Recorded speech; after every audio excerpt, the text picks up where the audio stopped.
Hello! As you know from a recent episode of 5 Minute Fish Talk, I used to make a lot of my own fishing lures and I had a ton of fun doing it. So I thought to myself, I've got a block of balsa wood. It would be stupid not to carve some fishing lures out of it. The funny thing is, when I was recently home, I was actually digging through some of my old stuff and I found a bunch of the old fishing lures that I carved with wood in high school. Let's take a look at these. So I'm pretty sure that the first bait that I ever carved was this one, and I don't even know if I can really give myself credit for carving it because I'm pretty sure I just took a dowel rod and cut off the front, shaped the back, and then added hooks, and then I tried to walk it like a walk the dog bait. Didn't work very well if I remember correctly, but it's still funny to look back and just take a look-see at it. Here's a couple more that I made. Clearly I got inspiration from a hula popper on this one, and then this I never ended up adding hooks or a bill to, but maybe I'll do that now because I think this actually could work pretty well. It looks like a little jerkbait. Here's a piece of cedar that I found that I actually ended up shaping into more of a walk the dog bait, but I never really finished this one either, so maybe I'll finish it one of these days. It doesn't look half bad. Okay, now here's where it gets fun. Later on in high school I made these, and these puppies are magical. Look at these. First and foremost, when I was pouring soft plastics, I was like, maybe I could make a mouse lure. This is when mouse lures all of a sudden started hitting the market. And so I made my own out of wood, added a hook, and then put a tail on there. This is actually just like a trick worm that I hand poured. If I remember correctly, I could kind of make it walk in the water, but I really didn't fish it very much. I might have to give this thing a shot this summer. It'd be really funny to make a video with this. But the one that I really wanted to talk about is this puppy right here. I put a lot of effort into this thing, and I'm gonna be honest with you, it actually swims really well, and if you twitch the rod tip just a little bit, it kind of walks back and forth. I'm definitely gonna throw this around up here this summer and see if I can get a big old bass or maybe a pike or something. But look at that mean looking bait. This thing's got a huge hook. Talk about hardware, baby. Speaking of hardware, I actually need to go to Home Depot and get some more pieces so that way we can get these lures set up and ready to catch some fish. So let's run to Home Depot.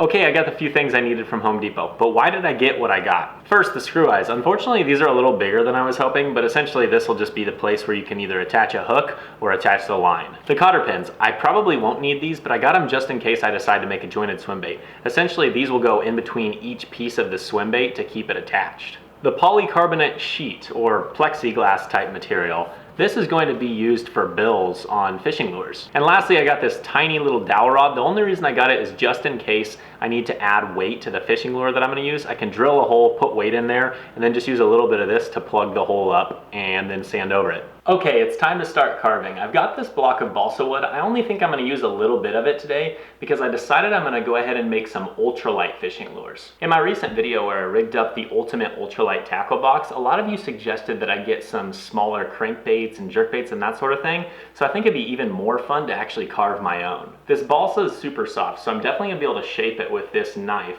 but to try to cut off a little chunk that I'm gonna use today, I'm gonna go ahead and use this Dremel tool. Unfortunately, I don't have a blade big enough for my Dremel to cut all the way through this block of wood. I'm gonna have to go find a knife that'll do the trick. Multi-tool. This ought to do the trick. No worries, everybody. This multi-tool has a saw. Haha! Got it! You know, I really need to invest in some real proper tools, but I also don't want to spend the money on it.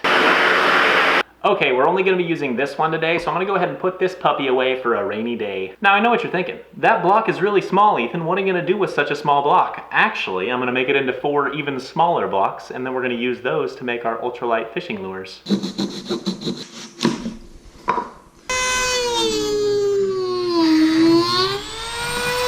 I have the most stylish safety goggles in the game, folks. I was able to make my next 2 cuts with the Dremel tool, so now I have got my 4 blocks, and now it is carving time, baby. The first step that I'm gonna do is I'm gonna actually just go ahead and sketch a rough outline of what I'm kind of thinking. I'll probably modify it as I go, but that obviously is always a good first step just to know kind of where you want to go with it. I'm gonna try to make a shorter, more bulbous popper, something that still has a loud pop, but is smaller in size so it's not too big for my ultralight. Now the next step that I'm gonna do is I'm actually gonna go ahead and try to carve off the front to where it's pretty even, and then I'm gonna go ahead and drill out the popper section of the lure with my Dremel.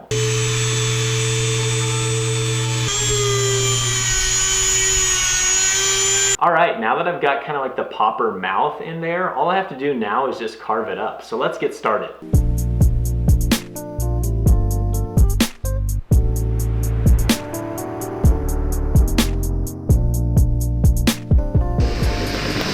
Okay, I'm getting pretty close with this thing, but I'm not quite there yet. I'm gonna keep fine tuning it with the Dremel, and then I'm gonna start sanding, and we'll just see what we can turn this puppy into.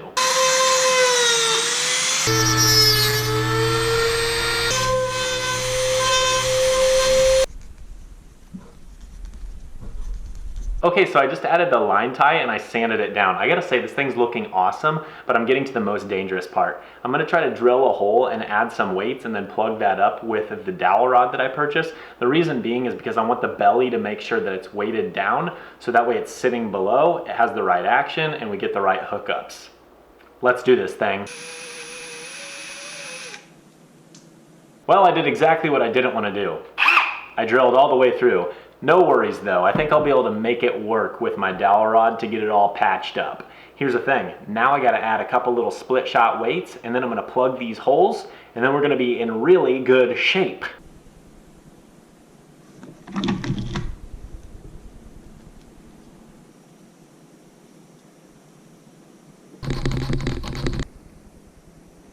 Here's the other thing, this is taking way longer than I expected. So after this lure, I'm not gonna have any time to do the others until maybe a future day. So if you're liking this video, make sure to comment below and let me know if you wanna see me do this again in the future. Wow, this took a long time, but I'm super excited because it's time to paint. This is the most fun yet. Not 100% sure what color I wanna paint it yet. I'm kind of thinking maybe like a bluegill or a perch, something yellow and vibrant. Yeah, we're gonna do something yellow and vibrant. Man, talk about a little goes a long way. Oh yeah. This yellow is nice and vibrant, baby. I hear my rice cooker. Rice is almost ready. It's almost dinner time. I've been working on this lure for way longer than I expected I would.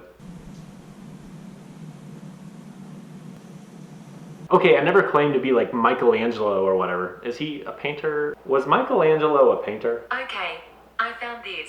Yeah, he was a painter, it looks like.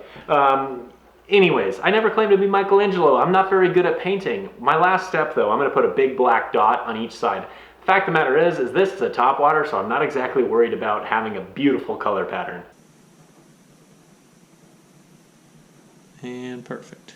All right, I'm gonna let that dry, and that means we're done. Thank you so much for watching. I know today's video was extremely random, but I just wanted to beat the cold weather, come inside and do some arts and crafts. Hey, everybody's got to release their inner child every now and again, and what's a better way to do it than painting some fishing lures and carving some fishing lures and having all sorts of fun.